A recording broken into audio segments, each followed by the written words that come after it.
فأنا ناصح لإخواني بالصدع بالحق تبيض وجوههم. السكوت في مسألة الحزبية يضرها، فاصدع بما تؤمر وأعرض عن المشركين. سلامي على دماج ورجالها والشيخ يحيى ودار العلم يا سعد بانيها. بسم الله الرحمن الرحيم. الحمد لله ثم الصلاة والسلام على رسول الله وعلى آله وصحبه ومن والاه. أشهد أن لا إله إلا الله وحده لا شريك له وأشهد أن محمدا عبده ورسوله صلى الله عليه وعلى آله وسلم تسليما كثيرا مزيدا. ثم أما بعد.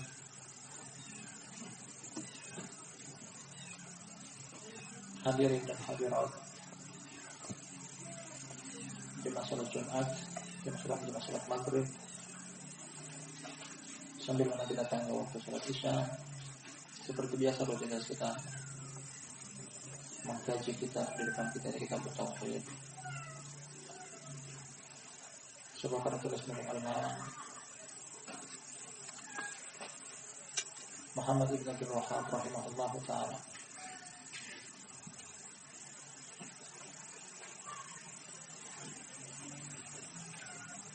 Kita masuk judul bab baru.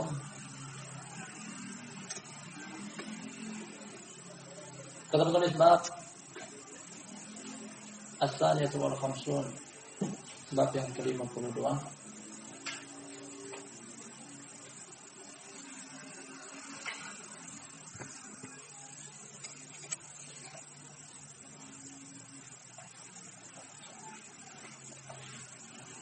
Qaul Allahumma ghfirli in syi'ta. Judul babnya kali ini berbunyi perkataan, ya Allah, ampunilah aku apabila Engkau kehendaki.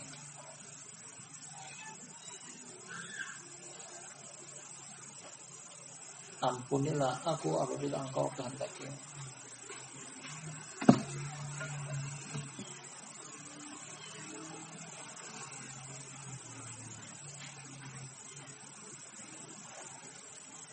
Pada potongan pertama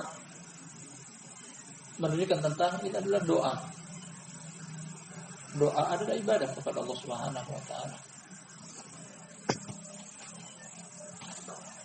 Kata Nabi sallallahu alaihi wasallam, "Ad-du'a huwa al-ibadah." Hadis Nu'man bin Bashir. Demikian juga datang dari ayat kata Allah Subhanahu wa taala, "Wa qala rabbukum ud'uuni astajib lakum." Innal ladzina yastakbiruna an ibadati, ibadah kata Allah Subhanahu wa taala, sayadkhuluna jahannam pada akhirnya. Allah mengistilahkan bahwasanya doa adalah salah satu ibadah yang agung kepada Allah Subhanahu wa taala. Potongan awal dari judul bab ini doa, Allahumma ghfirli, ya Allah ampunilah aku. Namun yang keliru dari perkataan ini beliau isyaratkan dengan qaul, perkataan Allahumma ghfirli in syi'ta pada potongan akhir dari doa, apabila Engkau kehendaki. Itu orang ini berdoa namun dia menggantungkan jawaban pengkabulan dari doanya kepada kehendak Allah Subhanahu wa taala. Artinya ada ketidakyakinan akan ijabah dari Allah Subhanahu wa taala akan doanya. Ini yang beliau singgung pada judul bab ini. Beliau tidak memvonis pada judul bab. Beliau tinggalkan atau beliau akhirkan. Kita akan baca pada hadis yang tertulis di bawah. Artinya apa hukum perkataan dari seseorang yang berdoa dengan doa semacam ini, ya Allah ampuni aku apabila Engkau kehendaki. Atau dengan doa yang semisalnya, ya Allah berikan aku rezeki apabila Engkau kehendaki. Ya Allah rahmati aku apabila Engkau kehendaki. Misalnya kan dari judul bab terdapat pertanyaan apa hukum dari doa semacam ini. Pokoknya berdoa adalah ibadah. Namun yang dipertanyakan adalah menggantung doa tersebut di bawah kehendak Allah Subhanahu wa taala. Jadi karena kan tidak ada rasa keyakinan akan istijabah dari Allah Subhanahu wa taala. Dan sengaja kita akhirkan keterkaitan antara judul bab ini dengan kitab tauhid karena kita belum dapat apa yang beliau inginkan kecuali nanti setelah membaca hadisnya. Kata penulis dalil pertama, bahkan cuma satu dalil dalam bab ini. Fi sahih an Abi Hurairah radhiyallahu anhu, dalam sahih dari sahabat Abu Hurairah semoga Allah meridainya. Dan hadisnya sahih. Anna Rasulullah sallallahu alaihi wasallam qala, bahwasanya Rasulullah sallallahu alaihi wasallam beliau berkata, la yaqul ahadukum Allahumma ghfirli in syi'ta Allahumma arhamni in syi'ta liya'zimil mas'alata fa innallaha la mukraha lahu.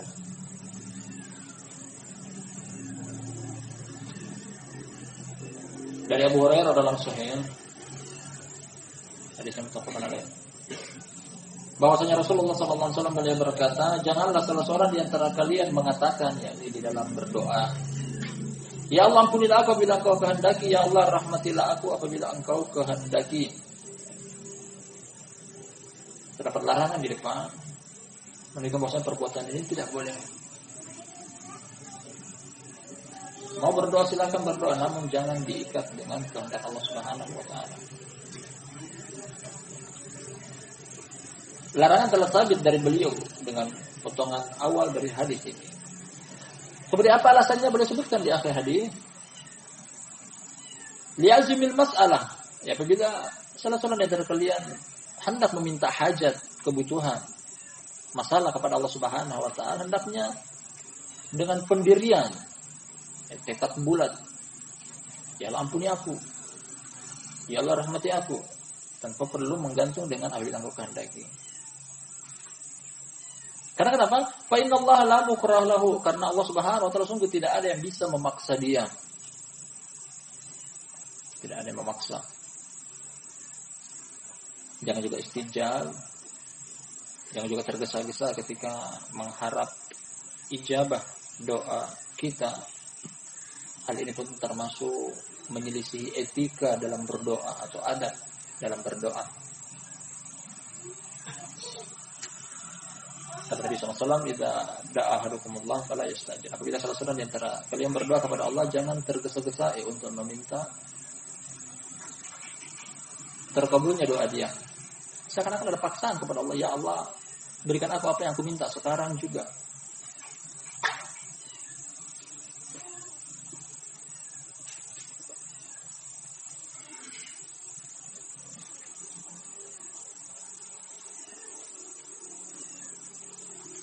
Alasan yang datang dari Nabi SAW kenapa hal tersebut terlarang, hukumnya tidak boleh, dengan dua alasan. Pertama,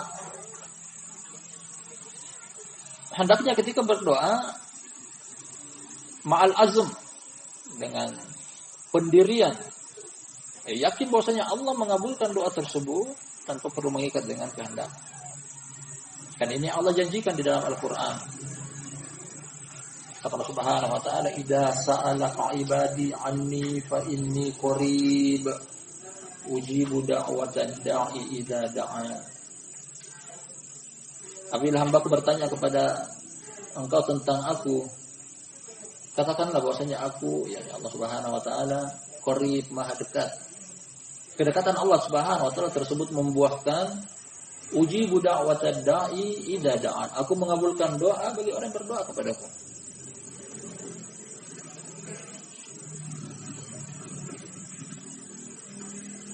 Allah menjamin dalam ayat yang barusan kita baca, istijabah dakwah dari Allah Subhanahu wa taala.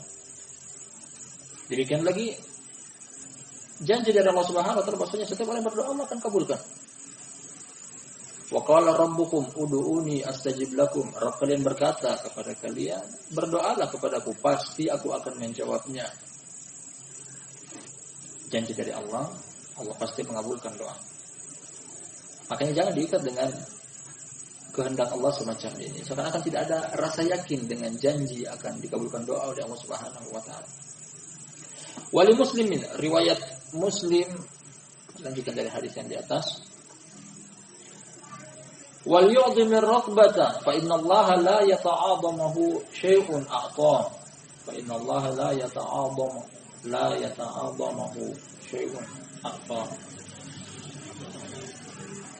Nah, besarkanlah harapan ketika berdoa.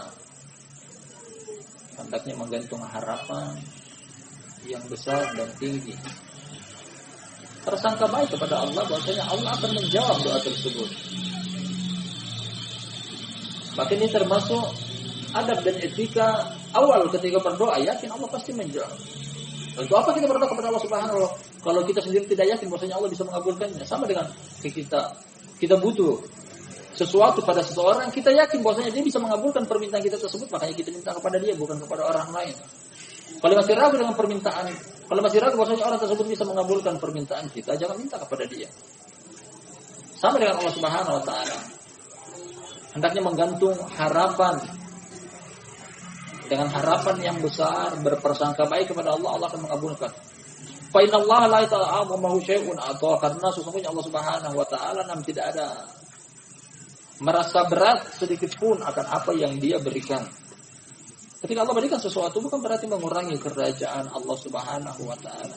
Ketika Allah memberikan kepada hamba-hambanya bukan berarti mengurangi perbendaharaan Allah Subhanahu wa taala. Dalam hadis qudsi kata Nabi sallallahu alaihi wasallam, kata Allah Subhanahu wa taala, ya ibadi law anna awwalakum wa akhirakum wa insakum wa jinnakum qamu ala sa'idin wahidin fas'alu kullu wahidin minkum mas'alatan thumma ataitu lam yanqusu dzalika fi mulki syai'in illa kama yanqusul mikhyatu idza udhira bahr. Kata Allah Subhanahu wa taala dalam hadis qudsi bahwasanya, wahai hamba-hambaku, seandainya yang awal di antara kalian sampai di akhir di antara kalian, seandainya di kalangan jin dari kalian dan manusia dari kalangan kalian berdiri pada satu tempat yang sama kemudian meminta kebutuhan dia, yakni kepadaku, kepada Allah Subhanahu wa taala, lalu aku berikan masing-masing apa yang dia minta, tidak akan pernah mengurangi sedikit pun dari kerajaanku kecuali seperti salah seorang di antara kalian mencelupkan ujung jarinya ke dalam lautan. Atau maksud dalam hadis tersebut seperti jarum yang dimasukkan ke dalam lautan. Kemudian diangkat, tetesan air itulah yang Allah berikan kepada kalian, sisa lautan yang luas, perbendaharaan Allah Subhanahu wa taala. Jadi Allah tidak merasa berat sedikit pun ketika memberikan sesuatu kepada hamba-hambanya, ketika menjawab dan mengabulkan doa dari hamba-hambanya. Ini alasan kenapa kita berdoa. Ketika berdoa terlarang untuk mengatakan Allahumma ghfirli in syi'ta, Allahumma arhamni in syi'ta, ya Allah ampuni aku apabila Engkau kehendaki, ya Allah rahmati aku apabila Engkau kehendaki. Ketika berdoa tanpa perlu ikutkan di belakang doa in syi'ta, langsung Allahumma ghfirli, Allahumma arhamni dan semisalnya. Dari sini bisa kita simpulkan tentang apa yang beliau maksud pada judul bab setelah beliau bawakan dalam bentuk global perkataan Allahumma ghfirli in syi'ta. Ketika berdoa, seseorang berdoa dengan perkataan semacam ini, ya Allah ampuni aku ketika apabila Engkau kehendaki. Apa hukum semacam ini? Ternyata terdapat larangan. Kalau begitu hukumnya tidak boleh dan haram, menggugurkan tauhid. Kenapa menggugurkan tauhid? Karena orang semacam ini semacam tidak ada keyakinan akan janji dari Allah Subhanahu wa taala. Ragu dengan kemampuan Allah Subhanahu wa taala. Allah Maha mampu mengabulkan permintaan hamba-hambanya apabila doanya dia sesuai dengan etika dan adab yang diatur oleh Alkitab dan Sunnah. Karena bab semacam ini kandungan dari bab semacam ini adalah termasuk mengajarkan kepada kita etika dan adab dalam berdoa. Karena Allah menjanjikan bahwasanya doa tersebut akan terkabulkan. Namun berapa banyak orang yang berdoa ternyata tidak dikabulkan oleh Allah Subhanahu wa taala. Bukan janji Allah yang salah bahwasanya akan mengabulkan doa, bisa jadi etika dan adabnya belum sesuai. Bisa jadi ada hal-hal yang terhalangi yang masih dia lakukan ketika dia berdoa, menghalangi doa dia dikabulkan. Dan ini termasuk salah satunya. Nah, jadi kita bisa simpulkan bahwasanya doa semacam ini termasuk menggugurkan tauhid. Apa alasannya? Karena dia ragu dengan janji dari Allah Subhanahu wa taala. Tidak yakin dengan kemampuan Allah Subhanahu wa taala untuk mengabulkan doa. Jadi seakan-akan dikatakan kalau ampuni silakan ampuni, kalau tidak jangan juga, enggak usah. Nah,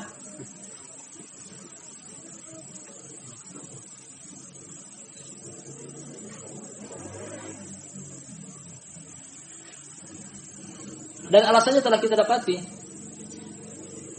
dari dua riwayat hadis. Maksudnya Allah Subhanahu wa taala tidak ada bisa memaksa dia.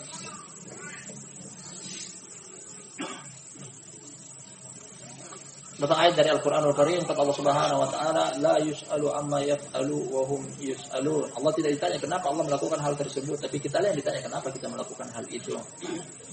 Ketika Allah melakukan sesuatu, jangan ditanya kenapa begini, kenapa begitu. Bukan hak kita menginterogasi Allah Subhanahu wa taala. Terserah Allah. Alam semesta seluruhnya milik Allah. Bumi dan langit beserta isinya milik Allah. Terserah Allah. Tak perlu ditanya kenapa begini, kenapa begitu. Kenapa belum dikabulkan doaku? Kenapa aku telah berdoa dengan serius dan sungguh-sungguh belum dikabulkan? Akan kita kaji nanti di dalamnya juga termasuk adab dan etika dalam berdoa. Alasan yang berikutnya juga adalah bahwasanya Allah Subhanahu wa taala tidak merasa berat sedikit pun ketika memberikan apa yang hamba minta. Sebanyak apapun yang Allah berikan, sebesar apapun yang hamba minta, kemudian Allah penuhi permintaan dia, tidak akan pernah mengurangi sedikit pun perbendaharaan Allah Subhanahu wa taala. Dengan hadis yang telah kita sebutkan tadi di depan, bahwasanya hadis qudsi, kerajaan Allah tidak berkurang sedikit pun. Seandainya pun Allah memenuhi seluruh permintaan dan kebutuhan serta hajat hamba yang minta kepada Allah.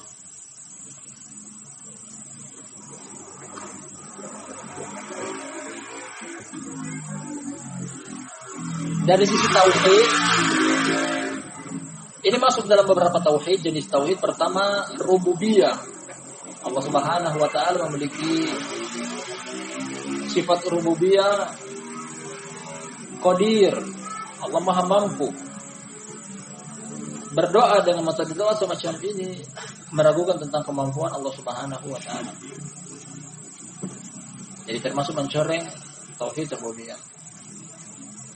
Dari sisi ini adalah doa adalah ibadah, juga mencoreng tauhid uluhiyah, tauhid ibadah. Nah, masuk di dalamnya.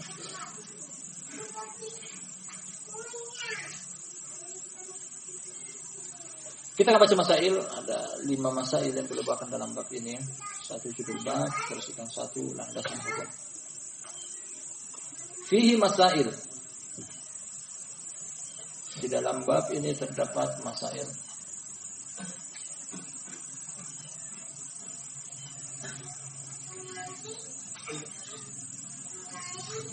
Al-ula yang pertama an-nahyu 'anil istithna fi du'a.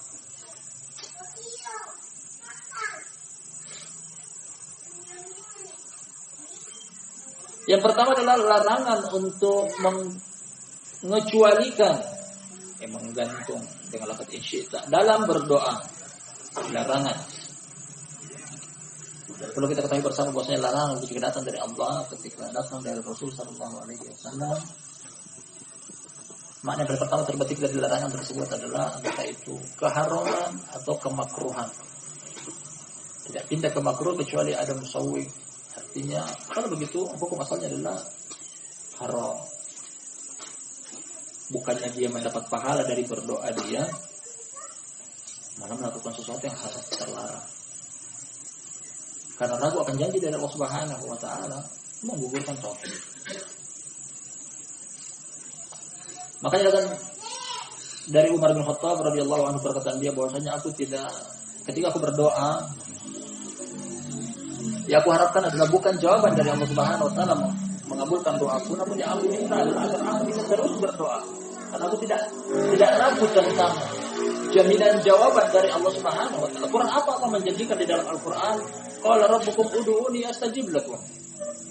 Berkata Rabb kalian kepada kalian, berdoalah kepadaku, aku pasti akan mengabulkannya. Allah katakan pasti. Allah bumbuhi lagi dengan semacam perkataan inna wa'dallahi haq. Semuanya janji dari Allah Subhanahu wa taala adalah pasti. Allah tambahkan lagi, innallaha la yukhliful mi'ad. Allah Subhanahu wa taala tidak mengingkari janjinya. Kalau itu gak perlu lagu tentang jaminan jawaban dari Allah Subhanahu wa taala berdoa. Makanya Umar bin Khattab mengatakan bahwasanya ketika aku berdoa, bukan jawaban yang aku ragukan, tapi aku minta adalah agar aku bisa terus diberikan taufik oleh Allah Subhanahu wa taala untuk berdoa. Begitu banyak kebutuhan kita, begitu banyak hajat kita, begitu banyak keinginan, angan-angan kita, cita-cita kita dalam kehidupan duniawi ini. Minta kepada Allah, Allah akan kabulkan.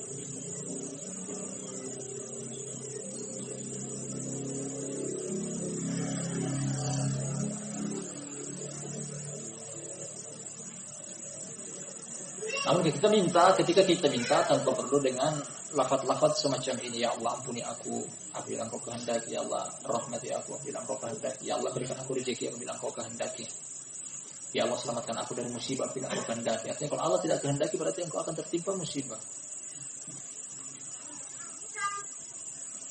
Dan penulis membawakan dengan lafaz an-nahi, yaitu terdapat larangan. Ini diambil dari perkataan Nabi SAW, la yaqul ahadukum. Yaqul fi'il mudhari didahului dengan la nahiyah, artinya larangan. Tidak boleh. Larangan yufidu tahrim. Hukumnya adalah haram.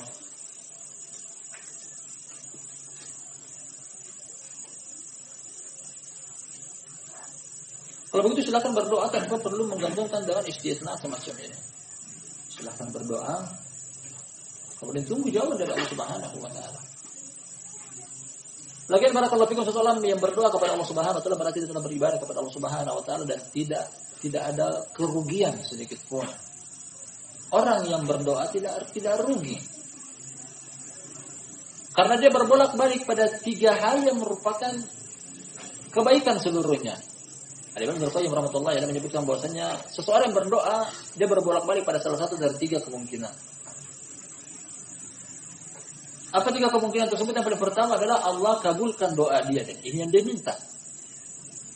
Kalau dia berdoa Allah kabulkan, itu yang dia minta, itu kebaikan. Seandainya pun Allah tidak kabulkan, niscaya Allah akan ganti yang lebih baik. Dan ini pun kebaikan bagi dia. Karena kata Allah Subhanahu wa taala, wallahu ya'lamu antum la ta'lamun. Allah mengetahui dan engkau tidak mengetahui. Bisa jadi apa yang engkau minta berupa doa menurut engkau adalah baik, ternyata buruk. Kata Allah Subhanahu wa taala, kutiba alaikumul qitalu wa huwa kurhul lakum wa asa an takrahu syai'an wa huwa khairul lakum wa asa an tuhibbu syai'an wa huwa syarrul lakum wallahu ya'lamu antum la ta'lamun. Kata Allah Subhanahu wa taala, ditetapkan bagi kalian peperangan, dan peperangan adalah kalian benci, kalian tidak suka. Namun kata Allah Subhanahu wa taala, bisa jadi apa yang kalian benci ternyata kebaikan bagi kalian, dan bisa jadi apa yang kalian sukai ternyata adalah kejelekan bagi kalian. Allah tutup dengan wallahu ya'lamu antum la ta'lamun. Allah lebih mengetahui sedangkan kalian tidak mengetahui. Karena akibat dari satu perkara kita tidak pernah bisa menerka mengetahui apa yang akan terjadi esok hari. Allah lebih tahu. Kita miskin, kita minta ya Allah berikan aku harta kekayaan, ternyata Allah tidak kabulkan. Bisa jadi engkau pantasnya menjadi orang miskin. Kalau engkau kaya bisa jadi kata Allah Subhanahu wa taala Nah, walau basatallahu rizqa li ibadihi labaghaw fil ard walakin yunazzilu biqadarin ma yasha. Kata Allah Subhanahu wa taala, seandainya kami bukakan, kami bentangkan rezeki kepada umat manusia, labaghaw fil ard, niscaya mereka akan berlebih-lebihan, melampaui batas. Walakin akan tetapi kata Allah Subhanahu wa taala, yunazzilu biqadarin ma yasha. Kami turunkan sesuai dengan kadarnya. Orang ini pantas miskin. Kalau dia kaya bisa jadi dia kafir. Makanya cocok miskin. Allah tidak kasih. Orang ini cocoknya kaya karena kekayaan bisa mempertahankan hidayah. Ya kalau dia miskin, kayaknya enggak cocok. Artinya apa yang Allah berikan kepada kita itu yang terbaik.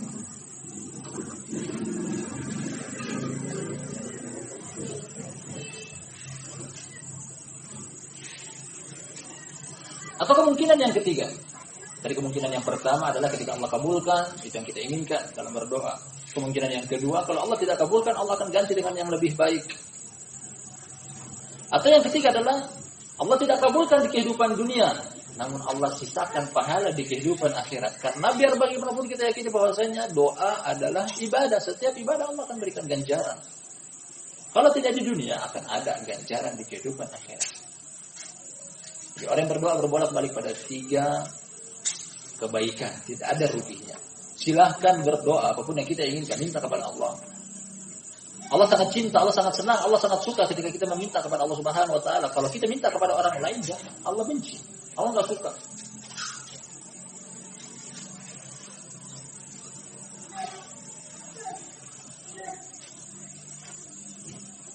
At-tsaniyah, masail yang kedua.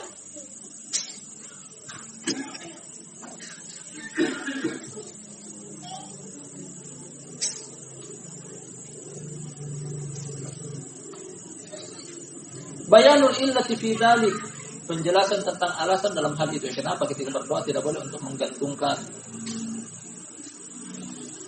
kehendak Allah Subhanahu wa taala dalam berdoa. Ya Allah, ampuni aku apabila Engkau kehendaki, ya Allah rahmati aku apabila Engkau kehendaki. Jangan tambahin dengan kalimat di belakang apabila Engkau kehendaki. Apa alasannya disebutkan dalam hadis? Di antaranya adalah fa innallaha la mukraha lahu, karena Allah tidak ada yang bisa memaksanya. Sama dengan seseorang kita minta kepada dia sesuatu yang mungkin kita butuh kepada dia. Wahai fulan, aku lagi butuh, tolong berikan aku pinjaman uang apabila Engkau kehendaki. Artinya orang yang tidak yakin. Yang dipinjami pun tidak 100% ingin memberikan. Orang ini sebenarnya tidak terlalu butuh. Karena dia menggantungkan dengan perkataan apabila Engkau kehendaki. Ini adalah yang pertama. Kemudian yang kedua adalah orang ini merasa bahwasanya seakan-akan Allah Subhanahu wa taala ketika memberikan merasa berat di sisi Allah dan akan mengurangi apa yang di sisi Allah. Maka datang dengan lafaz yang kedua dari riwayat Imam Muslim, fa innallaha la yata'adhamu syai'un, atau karena sesungguhnya Allah Subhanahu wa taala tidak merasa berat sedikit pun apa yang Dia berikan. Tidak mengurangi apa yang Allah berikan kepada hamba-hambanya. Tidak mengurangi sedikit pun. Bukan sama seperti kita manusia, kita punya harta 2, kalau kita berikan 1 berarti tinggal 1, kurang punya kita. Punya kita 4, datang 3 orang minta. Kita berikan 1 orang 1, tinggal 1, kurang punya kita. Berbeda dengan Allah Subhanahu wa taala, tadi kita bacakan di depan, illa kama yanqusul mikhyatu ita udhira fil bahri. Perbendaharaan Allah Subhanahu wa taala ibaratnya adalah seperti seorang mencelupkan ujung jarum kemudian dimangkat. Tetesan, 1 tetes yang kurang dari ujung, menetes dari ujung jarum tersebut, itu yang Allah berikan kepada hamba-hambanya. Sisa lautan yang luas itu adalah milik Allah. Tak mengurangi sedikit pun.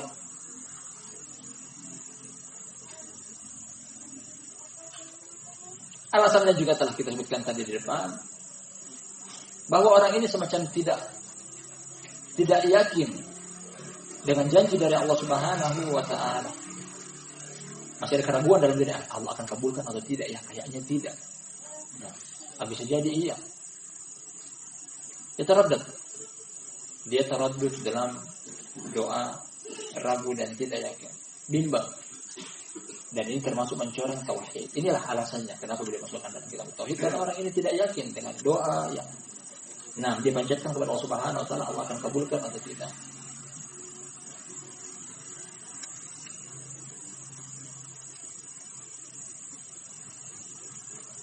As-salisa yang ketiga qauluhu liya'zimil mas'alah. Hendaknya bertekad bulat dalam meminta, memiliki pendirian. Bahkan ini termasuk sebab dikabulkan doa oleh Allah Subhanahu wa taala. Ada rukbah di dalamnya. Ada menggantungkan harapan, tekad bulat. Dan jangan setengah-setengah. Kata Allah Subhanahu wa taala, "Wa idza azamta fatawakkal 'ala Allah." Apabila engkau telah bertekad bulat, teguh pendirian, fatawakkal 'ala Allah, bertawakal kepada Allah Subhanahu wa taala. Serahkan urusan kita kepada Dia. Minta kepada Allah Subhanahu wa taala. Nah, Ibnu Qayyim mengatakan bahwasanya tunggu salah satu dari 3 kemungkinan setelah engkau berdoa dan seluruhnya adalah kebaikan. Tadi telah kita sebutkan di depan, yang paling pertama adalah Allah kabulkan doa kita dan itu yang kita inginkan. Seandainya Allah tidak kabulkan doa kita, Allah akan ganti dengan yang lebih baik daripada itu. Itu pun kebaikan bagi diri kita. Ataupun dua-duanya tidak dapat di dunia, bisa jadi Allah sisakan pahala tersebut di kehidupan akhirat. Bisa jadi apa yang kita minta adalah ternyata doror bagi diri kita. Mungkin tidak cepat, tapi lambat. Esok hari. Nah, ternyata ada doror bagi diri kita. Ar-rabi'a idhamur rukbah. Yang keempat adalah besar harapan, berprasangka baik kepada Allah Subhanahu wa taala, dan ini termasuk syarat dari doa. Ada rukbah, kata Allah Subhanahu wa taala, "Ud'u rabbakum tadarruan wa khufyatan innahu la yuhibbul mu'tadin wa la tufsidu fil ardi ba'da islahiha wad'uuhu khaufan wa tama'an inna rahmatallahi qaribun minal muhsinin."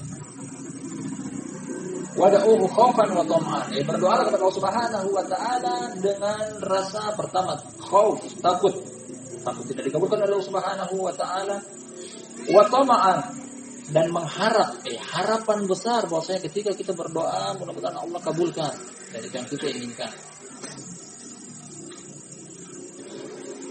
Itu termasuk syarat dikabulkan doa oleh Allah Subhanahu wa taala.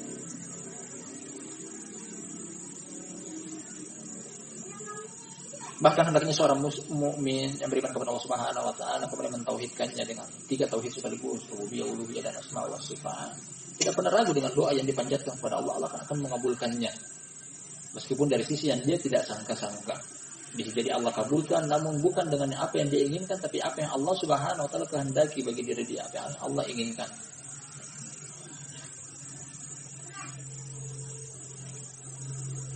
Al-khamisah yang kelima, at-ta'lilu li hadzal amr. Alasan dari perkara ini. Perkara ini tergolong menyelisih tauhid, makanya boleh bawakan dalam tauhid, bab tauhid, kitab tauhid. Bahwasanya hal ini termasuk mencoreng tauhid. Dengan beberapa alasan tadi depan. Nah, disebutkan oleh Nabi SAW pada hadis, kenapa terlarang? Fa innallaha la muqra lahu. Atau fa innallaha la yata'adhamu syai'un atau beberapa alasan yang disebutkan atau yang disebutkan oleh Nabi sallallahu alaihi wasallam. Seperti inilah sunnah Nabi sallallahu alaihi wasallam. Beliau adalah seorang pengajar yang ketika melarang akan sesuatu beliau selalu membawakan pengganti dari larangan tersebut sebagai solusi, dan ini kita dapati banyak dari sunnah-sunnah beliau. Ketika melarang akan sesuatu beliau tidak diam sampai di situ saja, bahkan beliau datangkan sebagai untuk solusi. Kalau yang ini tidak boleh, seperti inilah yang boleh. Nah, seperti pada perkataan Nabi SAW dalam hadis Ibnu Mas'ud dalam Sahih, kata beliau, "Ya ma'syaral syabab, man istata'a minkum al-ba'a falyatazawwaj." Wahai segenap para pemuda, pada siapa di antara kalian mampu untuk mampu untuk berhubungan badan, untuk kalian mampu juga untuk memberikan nafkah bagi orang-orang yang dibawa tanggungan dia dari istri, maka menikahlah. Beliau sebutkan alasannya, fa innahu aghaddu lil basar wa ahsanu lil farj. Nabi bisa menjaga kemaluan dan menundukkan pandangan. Kalau saya tidak mampu seperti itu, apa solusi berikutnya wahai Rasulullah? Nah, wa man lam yastati' fa alaihi bis-shaum fa innahu lahu wija. Dan barang siapa yang belum mampu, salah satu dari 2 hal yang dimaksud dalam wija, nah, maka berpuasalah. Beliau datang solusinya. Ketika tidak mampu untuk satu hal ini, beliau datang solusi yang lain. Seperti inilah yang kita dapati dari pembelajaran Nabi sallallahu alaihi wasallam. Demikian juga barakallahu fikum jami'an. Ketika kita mengajarkan, ini termasuk metode pendidikan tarbiyawiyah. Nah, mendidik anak atau mengajarkan kepada umat. Ketika engkau melarang akan sesuatu, sebutkan alasannya kenapa. Kemudian datangkan solusi dari larangan tersebut. Kalau begitu, yang seperti apa yang paling bagus jalan keluarnya, solusinya? Ikhwani fillah, barakallahu fikum jami'an, akan telah kita baca di depan. Secara garis besar berkaitan dengan tauhid, hanya saja kita singgung secara kandungan bab ini berkaitan dengan doa dan adab-adab doa. Nah, kita akan sebutkan beberapa tentang etika berdoa. Masih tersisa beberapa menit terakhir dari durasi waktu taklim kita. Sebagai tambahan faedah, di sana ada beberapa hal yang berkaitan dengan adab dan etika berdoa. Karena biar bagaimanapun kita butuh dengan bab-bab semacam ini. Wa illa, kita adalah hamba yang beribadah kepada Allah, dan di antara ibadah kita adalah berdoa. Setiap hari kita berdoa kepada Allah Subhanahu wa taala, kita punya kebutuhan, kita punya hajat, kita punya permintaan yang kita panjatkan kepada Allah Subhanahu wa taala. Mungkin kita bertanya-tanya, selama ini telah kita berdoa tapi kenapa belum dikabulkan? Mungkin ada hal-hal yang belum terpenuhi di antara etika dan adab berdoa. Di antara etika dan adab berdoa paling pertama adalah hendaknya orang yang berdoa dari kalangan muwahhid. Ini paling usul, paling inti, paling pokok.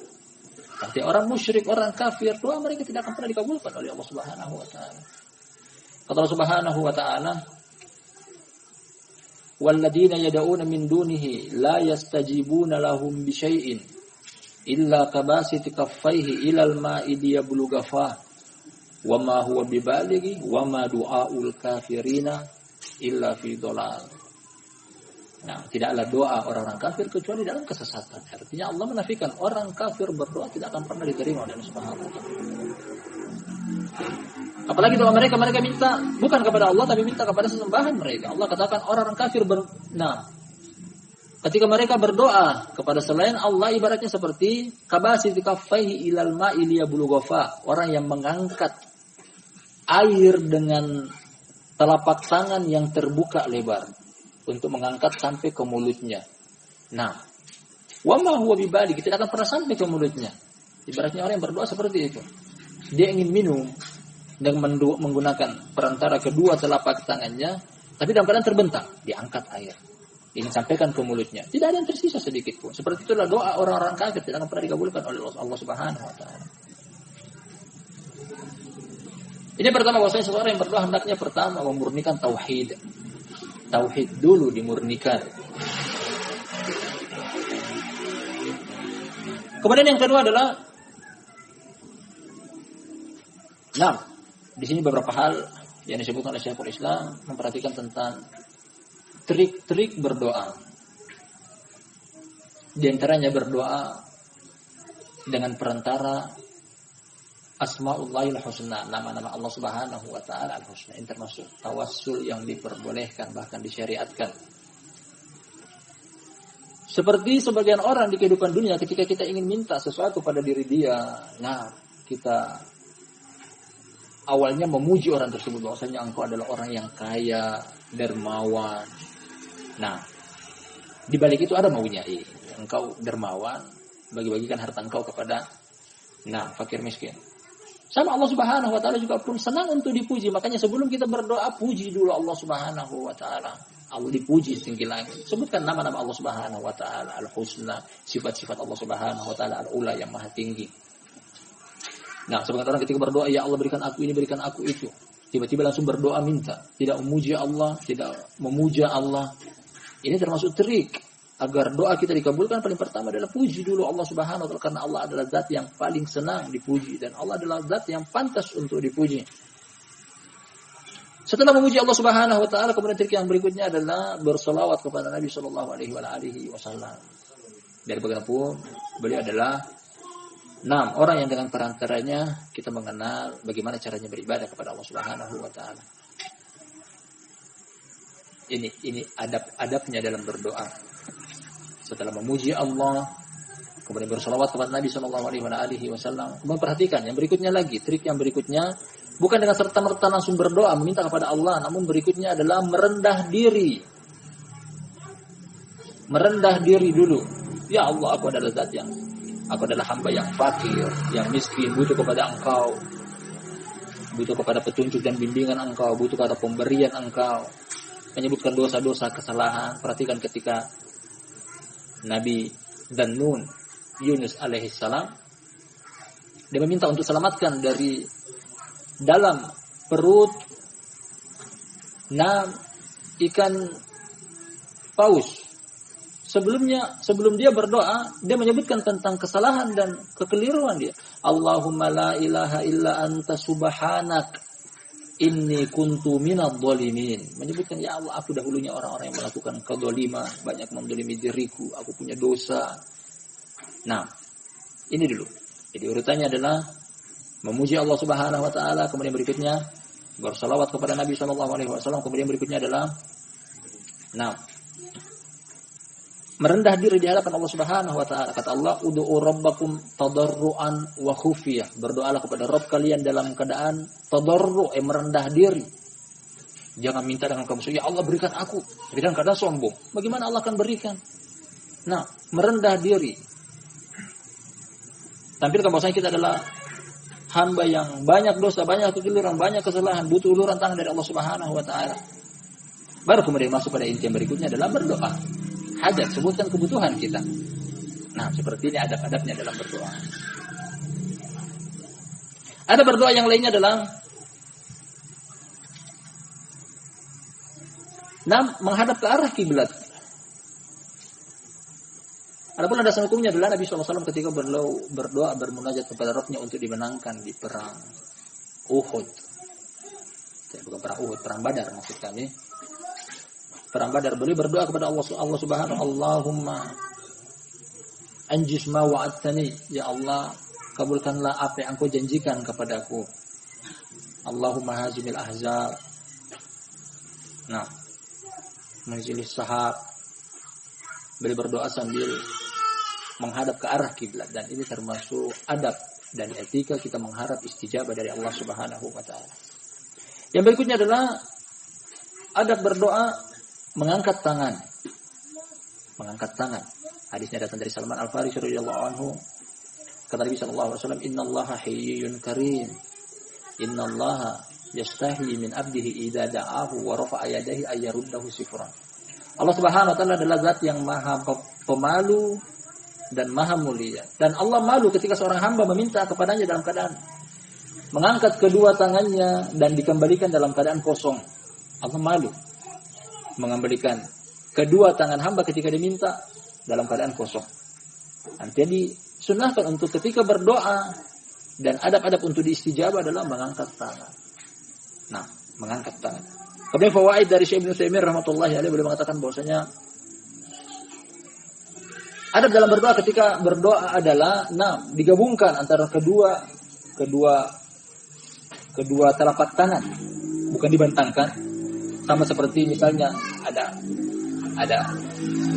pemahaman akli ya. Ketika seseorang memberikan kepada engkau dengan jumlah yang banyak, ketika ditampung di kedua telapak tangan akan tertampung, tapi ketika terbentang terbuka, tak satu pun yang akan hinggap di jari jemari kita atau tangan kita. Ini katakan oleh Syekh Ibnu bahwasanya ada berdoa adalah digabungkan kedua tangan sambil diangkat ke arah langit.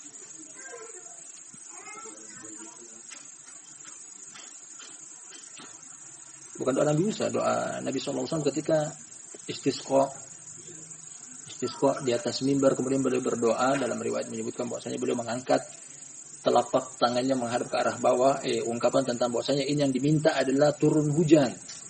Jadi ungkapan tentang ya Allah turunkan hujan, seperti pemberian Allah dengan telapak tangan yang menghadap ke arah bawah, minta diturunkan hujan. Kemudian adab yang berikutnya juga adalah memperhatikan tentang waktu-waktu istijabah, karena tidak setiap waktu ada jaminan istijabah dari Allah Subhanahu wa taala. Di sana waktu-waktu istijabah, bahwasanya ketika berdoa di waktu tersebut waktu yang lebih aujab akan dijawab oleh Allah Subhanahu wa taala. Seperti di akhir malam, ketika seseorang sujud di dalam salatnya, ketika di antara dua azan, artinya antara adzan dan iqamat. Kemudian akhir hari Jumat. kemudian ketika wukuf di Arafah, di Bukit Arafah, dan beberapa tempat istijabah yang lainnya yang Allah Subhanahu wa taala atau yang datang dalilnya dari Al-Qur'an dan juga hadis.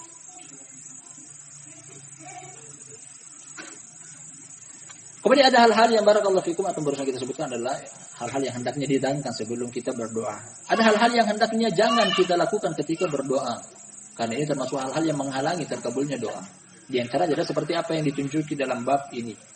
Jangan digantung dengan istitsna, ya Allah berikan aku apa yang aku minta bila Engkau kehendaki. Ini terlarang.